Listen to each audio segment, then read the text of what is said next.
Welcome to the Social Selling Show with myself, Will Barron, and the king of social selling, the complete legend, Daniel Disney. Daniel, how's it going, sir? It is going very good, Will. Excited to be back, and a lot of fun just trying to pronounce the social selling. Actually, it is quite a mouthful, isn't it? Social selling show. Social selling show. Do it in a Sean Connery voice.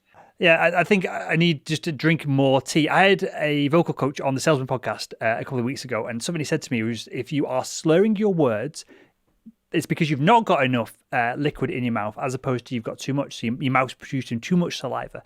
So from then, I've been trying to have more cups of tea next to me. Very British of us as we go through these shows.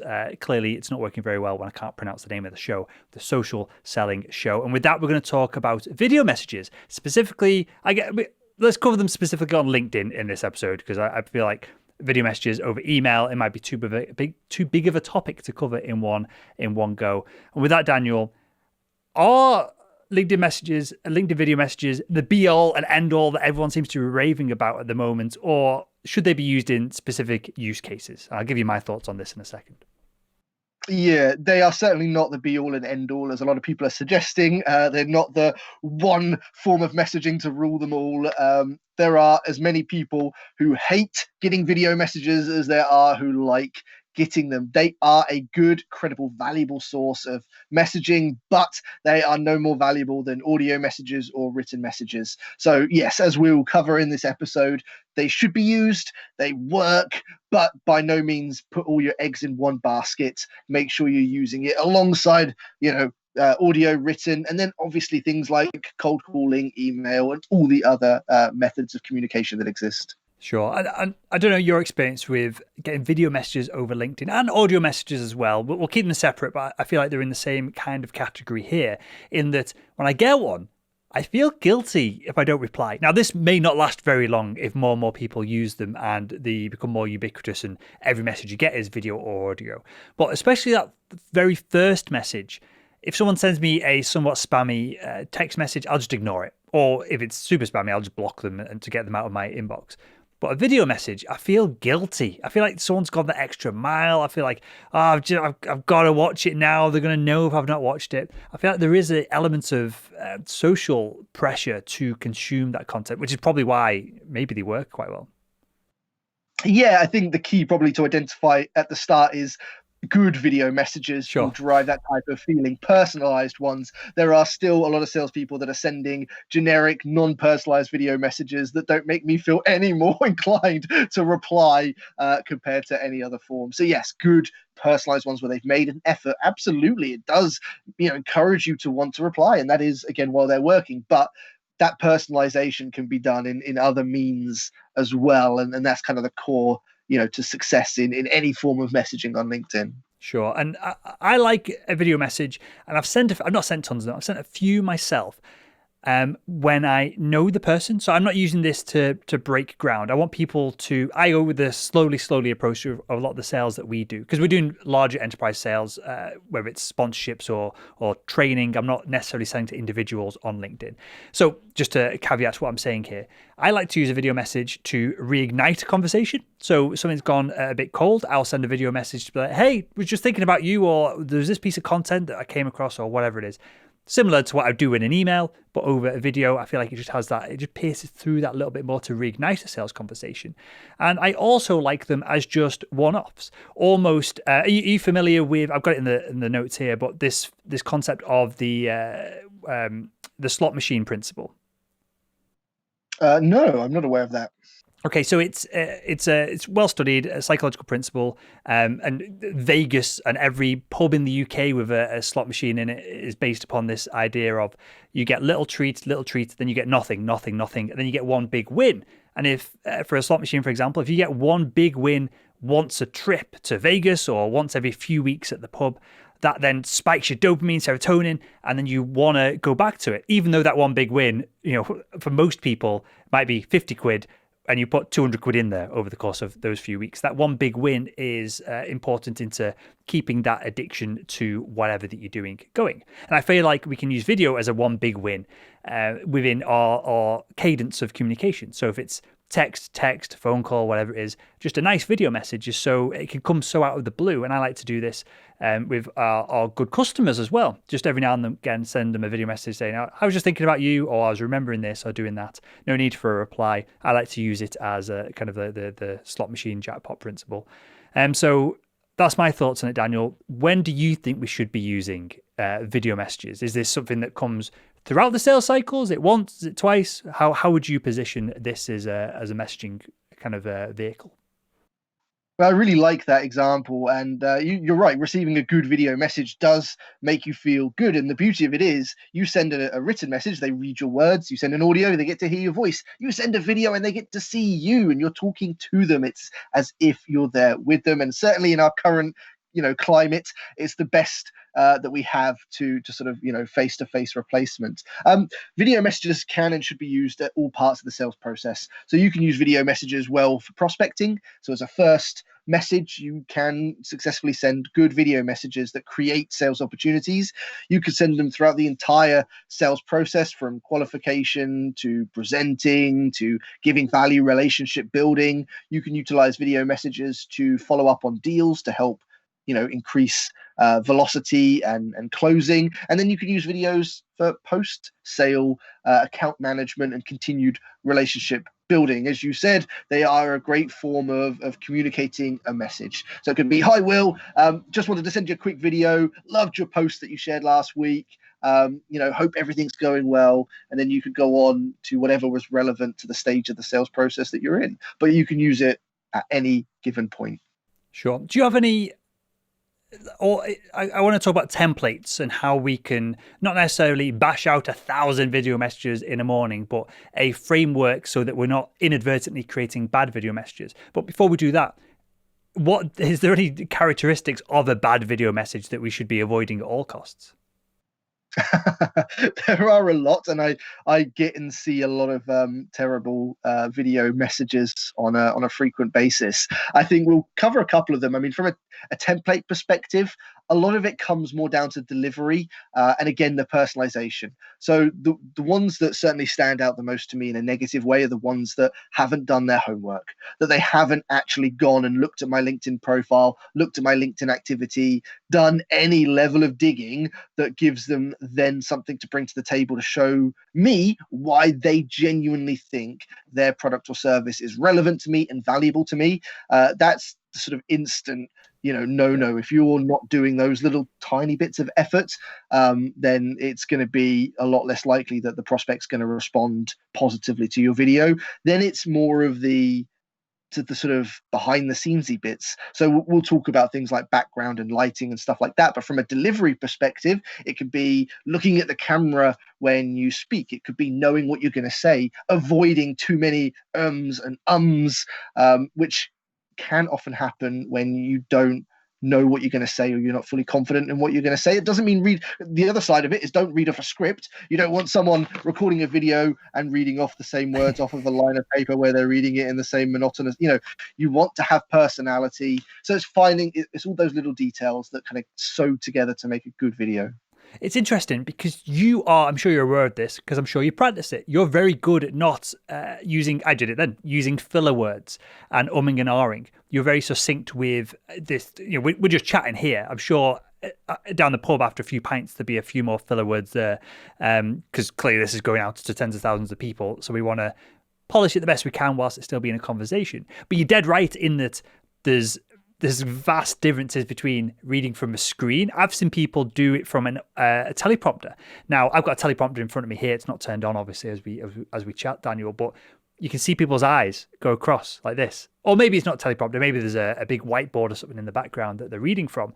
But that's just as disingenuous and just frankly awkward as looking down at a screen and using a script. So with that said, and I think, I hesitate to say this, some of this is common sense, right? Don't do this when you're hungover on a Tuesday morning after a heavy night of drinking on a Monday night. Just put it off to the next day, right? Make sure that you're fresh and sprightly and you're in a good mood. And don't do it in the dark. Clearly have decent lighting. We'll get onto the video aspects and audio and all that stuff in a second. But is there anything that we should include in most messages? For example, we should perhaps treat it conversational and say, hey, Daniel, yada, yada, yada, as opposed to in more formal of, hello, Daniel Disney, and then go down that route. Is there anything that we should be not necessarily templating or scripting, but that should happen in these voicemails or video calls? Sorry.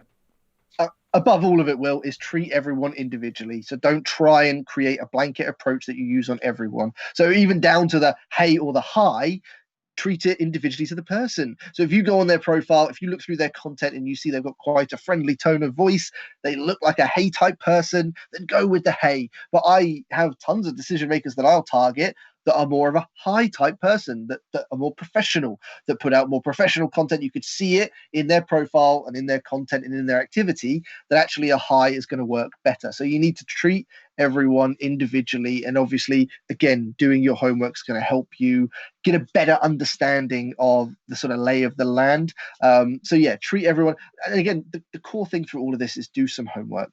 Don't go in there blind. If you do, that's where you're going to open doors to a lot of these traps that you want to try and avoid. Do some homework. The best thing you can do above all is show them that you've made an effort. Show them that you genuinely want to help. And going back to the teleprompter thing, I've seen people have notes that they have to keep looking on, and it shows that they don't actually know, or they've not made any real effort. They've just jotted it down to sort of, prompt from there. Make it seem that you are confident, that you genuinely have that belief. So rehearse it, remember it, and just go out there with the genuine belief that you can help, but do that homework first. What are your thoughts with regards to the wrap up of a video message? So from my perspective, I don't think it's the best platform to make asks. I think it's much more succinct, conversational, and real when it's, hey, Daniel, this. I thought this would be useful for you, as opposed to, hey, Daniel, I've not heard from you for a week. Can you email me back, please? Obviously, that's a stark example there. But is it a method of communication that we should be including call to actions within, or should it be used in a more softly approach, especially on LinkedIn? No, I'm with you, Will. The softly approach is certainly my personal favorite and the one that's worked for me most. What I found personally is video is really effective for sort of prospecting and relationship building, but audio messages are certainly a lot more effective from a sort of call to action and a follow-up type of format, where you can give that sort of friendly nudge in an audio, sort of short audio message. But yeah, video definitely focus on the give. You can have a call to action, you can ask for something, but keep it simple, keep it basic. So it could be, hey, Will, loved your content last week, just done a bit of digging on your profile. I see you work for this company, yada, yada, yada. Really think I might be able to help you with some LinkedIn social selling training. If you're interested, I can pop you just a little bit of info on what the course would cover. Just pop me your email address and I'll get that sent over straight away. All I'm asking for is an email address. That's all they have to reply. It's minimal give from them, but they can then get more information on what it is I'm offering, which I've made relevant to them through the research and the references within that video message. So you can have a call to action, just has to be really minimal and simple. Got it. I think we've glossed over a step here. We'll take it back a few steps now before we get into the background, the video quality, the audio quality, what matters. How the heck do we send one of these messages? Because we can't do it unless it's changed, we can't do it from a laptop and the browser experience, can we? No. So it's done on the mobile app, which hopefully most salespeople watching this have or are able to get. And yeah, if you go into the message box, you'll see the little sort of video camera icon with the plus in the middle. Click on that, and you'll just record it straight from your phone directly through to LinkedIn, and then you'll be able to sort of send it across. So it takes away some of the pressure of having to do lots of editing or overthinking it. You can just record, send, done. So yeah, it is really simple to do on the app. Yeah, because this is something I got a few of them, and I was like, because I don't have the app on my phone. I've got two phones. I feel like I'm a drug dealer as I say that. I've got a work phone and a personal phone. The work phone just stays in the office and it's used for other apps and things that I need to post on social media and stuff like that. So on my normal phone, I actually would check LinkedIn, in the evenings or in the mornings that I take with me. I don't have the app, and it took me a while to suss out that, hey, this is just. I don't know about you, Daniel. Maybe you get it because you're the king of social selling, but there's plenty of features that I seem to get a year after everyone else, and I just thought it was another one of those features that you have to apply for, or people in America get it first, and so that was a little bit confusing. So I'm glad you cleared that up for us. So with that then said, how, again, this is common sense, right? But common sense isn't always common. What should be in the background of these videos? Should this be in the office? Is this an opportunity to be a bit more casual and just chilled out with our potential customers? And we're wearing a bathrobe and our hairy chest is popping out the top of it? Or is this done in the office, suit and tie, with good professional lighting and done more appropriately? You want it to be as professional as possible, but certainly over, after the last year, having it done at home is certainly more than acceptable, but do try and make an effort for those little details. I've seen the worst sales video I saw, Will, and it makes me laugh and cringe at the same time, was someone recorded a video from their kitchen, but in the background was piles of dirty pots and pans and cups and plates, really visible. And, it's little things like that where not everyone has space at home to build a mini studio or have a prop-up background, but you should be able to find somewhere, if not create a space that has some tidy area, something plain, minimalistic, and then have things like lighting. I've got a USB ring light that I ordered off of Amazon. It cost me all of £25, but it creates good consistent lighting whether I'm recording morning, day or evening, and it just makes the video look a lot better. So a decent strong background, again, a pull-up banner from Amazon, it's going to set you back 40 maybe 50 quid, not huge costs. And for sales leaders out there, if you want your team to start sending good video messages, then from a company's perspective, look at that as an investment, especially if remote working is going to become a bigger part. Let your sales team have the equipment they need to send good video messages. And if you are back in the office, or you're going to be heading back in the office, I've seen a lot of companies now build video pods in the sales floor, having special areas where salespeople can record the messages with a good background, good lighting, etc. I'm so glad you said that. I am hammering it home, especially on another show we do, I do, called the Sales Leadership Show, that sales leadership should be investing into their team. So I've always had like a company mobile phone and stuff, but I've never had a good company mobile phone. It's always been an iPhone that's 7 years old and it's fallen to bits. So even things like that can make a big difference to the output quality. And if I feel obligated to use the company phone, then don't moan at me when the video looks choppy and rubbish because it's a phone that's 15 years old. And the pop-up background is perfect. Just remove the environment from the videos. And of course, we're all doing loads of Zoom calls. We're all on Skype meetings, whatever it is. A pop-up background immediately just eliminates any issue or potential issues for both yourself and then family members. Maybe they don't want to be in the background of your videos either. And we touched on it before we clicked record earlier on about dogs and other animals as well. It's not a reasonable thing for a sales manager, sales leader to, if you're forced to work from home, like we're in lockdown in the UK again at the moment, it's not a reasonable thing for them to start dictating whether the dog is going to be in the room, whether there's kids in the background, whatever it is. But for the sake of a 50, 100 quid pull-up background and a USB light, that if you didn't have that light on you right now, Daniel, the cap in front of your face would make your face completely black with downlighting from the top. And so these subtle, tiny things make just such a massive difference. And I think it's on a lot of sales leadership to make these purchases. It's nothing in the grand scheme of the revenue that a sales team drives. And so just get it done. It's something that I'm really trying to hound home at the moment. No, I've had a few good proactive sales leaders email me or Zoom me asking what equipment I would recommend, and I send them lists and they order it for their team, they upgrade their team, and then I see the quality increase in the video messages they're sending, and the success rates follow because people are going to reply or more likely to reply to video messages like that. It increases the quality, which increases the conversion. Little efforts, little details make a huge impact. But you're right, Will, these are small costs in comparison. A lot of companies will put that money into other silly things, invest it in the right things. We live in a digital virtual selling age. Make sure your sales team has the right equipment to succeed in that. Yeah, brands will spend 100 grand, 200 grand on a big stupid thing at an exhibition that just gets turned down and just thrown away at the end of it. So you can spend $5,000 fitting out your team with decent equipment. Okay, so with that said, should we be holding the camera? Should we be having the camera on a little stand? Should it be eye level? Does any of this stuff matter? Is the message the most important thing? How do we go about doing this? Now, I'll give you my thoughts on this from, I'm slightly finicky about these things. So I'll let you give the more appropriate answer first before I dive into it.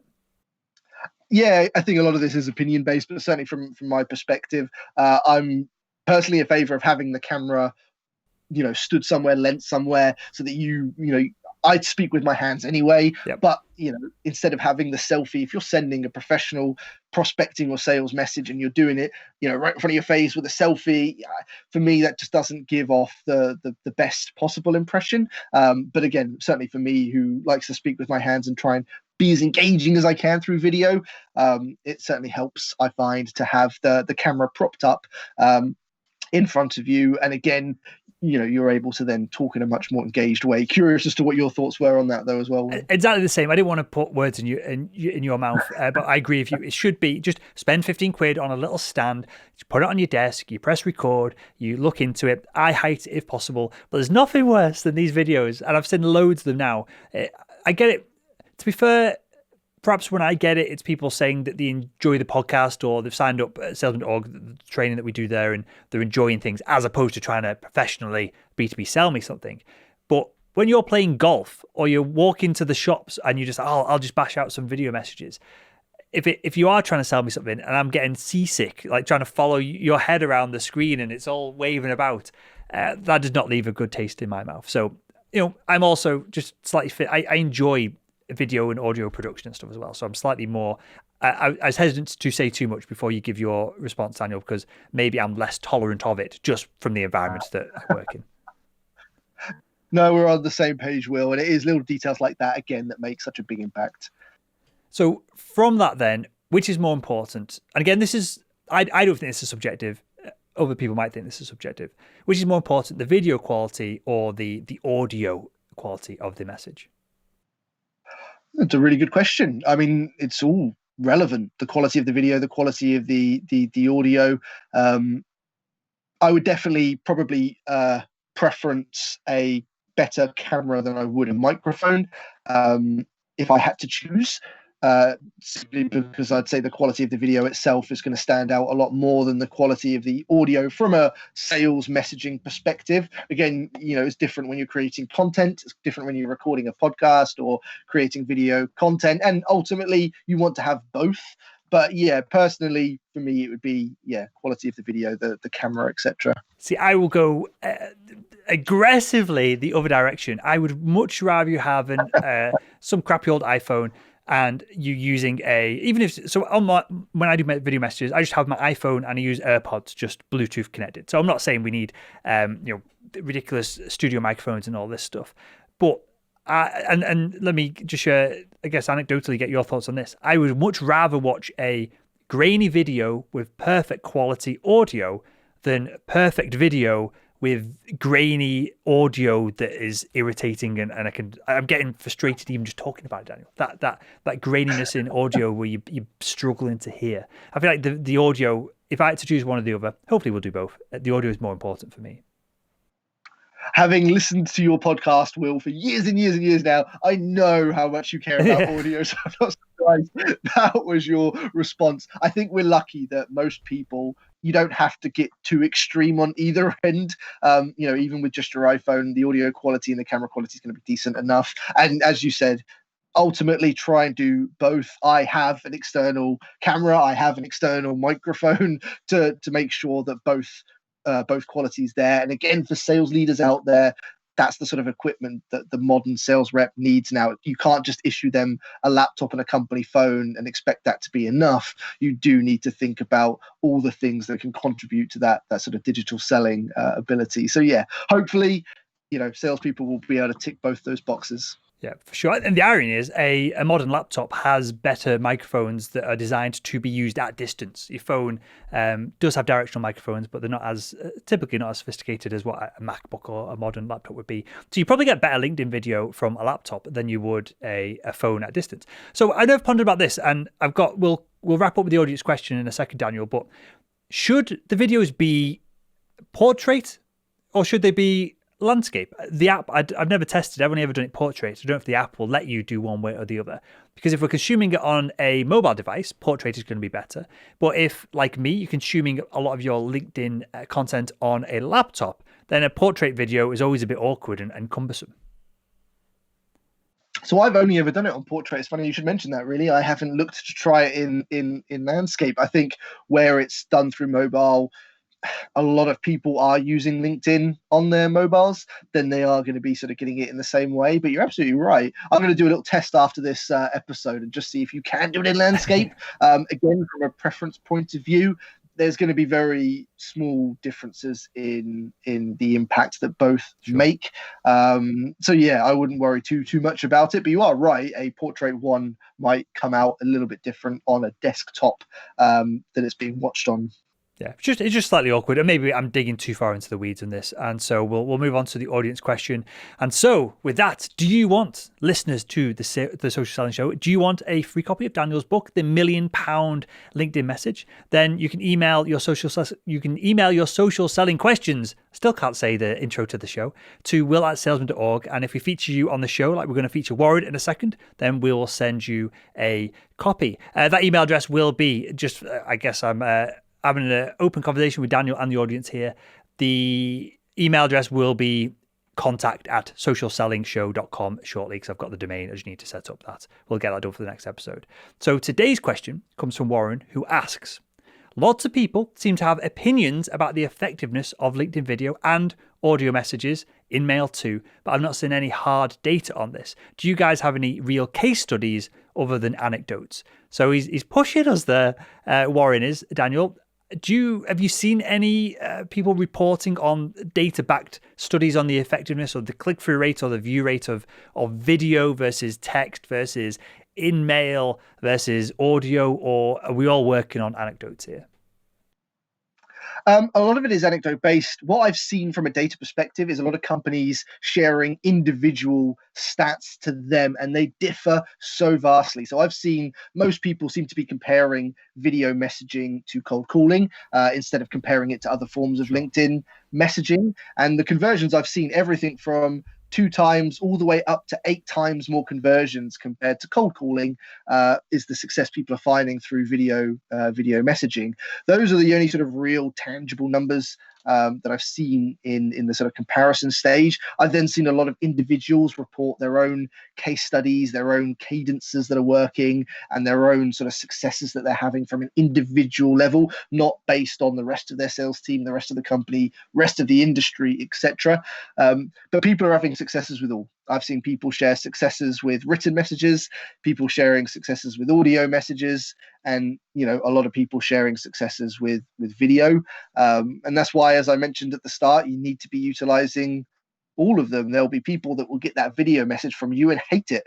I spoke to a decision maker the other day, and he was so passionate about his hatred for video messages, and it made him feel so uncomfortable having to watch someone on a camera record a message. But written messages were fine. That was their preference. They were happy to respond to that. So everyone's going to be different. You're only ever gonna reach the biggest audience possible when you're utilizing all of them. Sure, that makes total sense. And we're here to serve buyers in the way they want to communicate, right? As opposed to what we find. A lot of salespeople just do what they find quickest and easiest to spam. So that's probably not the best way to go about it. And there's loads of data on in-mail and the effectiveness of in-mail, but it all comes from LinkedIn. So how skewed that data is, there's probably a topic for another conversation. That would be a good topic, actually. We could dig into Sales Navigator. In terms of data backing up the success of InMail, I'd be shocked if it was anything more than some really tiny percentage because from my experience and the experience of working with a lot of companies, there's not a huge amount of success that can come from in-mails. But we should tackle Sales Navigator because there's so much you can do without it, but there's a lot you can do with it. So we should definitely do I don't know, maybe a myth-busting Sales Navigator episode. Yep, that makes total sense. I'm going to jot that down in a second. With that, Daniel, before we wrap up, mate, anything we need to add or you want to add from your perspective on LinkedIn video messages that we didn't cover? I tell you what, the one thing we haven't covered, which is going to be my final notes on this, one of the hardest things to do when sending a video message is get started. For a lot of salespeople out there, if you've never recorded video content or sent video messages before, sitting in front of a camera and recording is quite a scary thing. Almost just as scary as picking up the phone and making your first ever cold call. So my biggest tip for anyone who's never done it before is just start practicing. Don't send anything out. Just sit in front of your camera and start recording some short videos. Get comfortable and confident in front of a camera. That can be sometimes the hardest thing to do, and it's going to have a huge impact again on the quality. So yeah, if you're a bit scared or you're not used to doing it, get some practice in up front because it will make a huge difference both in your confidence but also in the quality of the video. For sure, and I won't have the audience blow up your inbox, but if you can offer this, but I won't press you too, because your audience on LinkedIn is much bigger than mine. If you are listening to this and you are a connection with me on LinkedIn and you want to practice a video message, make sure that you send the video message and then immediately send me a message saying that you're practicing it and you want feedback, as opposed to you trying to sell me some kind of overalls to fish trout or something random that I would immediately just block you and accuse you of spamming me. Send me a message, immediately write underneath that you want some feedback on it, and I'm happy to give you some feedback. I think that could be potentially valuable for the audience. I don't have anything to add. I think we've gone through a lot of content here. I think this is relatively succinct, and it's something that we should, I guess what I'll leave the audience with, we should A/B test this, right? If it works, great. If it doesn't, we don't need to follow the hype. We need to do what works in sales, and I think that gets overlooked sometimes. No, I'm with you, Will. It's definitely something that should be utilized. And I will open and extend the offer to anyone who wants video messaging reviews as well. Happy to review it, but do let me know that's what it is, because my inbox, all the same as yours, Will, is filled with a lot of spam. So make sure it stands out. But yeah, as with anything, just go and get started. Don't hide from it. Don't try and avoid it. Embrace the change. Embrace the way that sales is going and go and capitalize it. Love it. Well, with that, my name is Will Barron. That was Daniel Disney, the king of social selling, and we'll speak with you again on next week's episode. I'm going to say it slowly so I don't mess up the title of the show. We'll speak to you next week on next week's episode of the Social Selling Show. See you next time.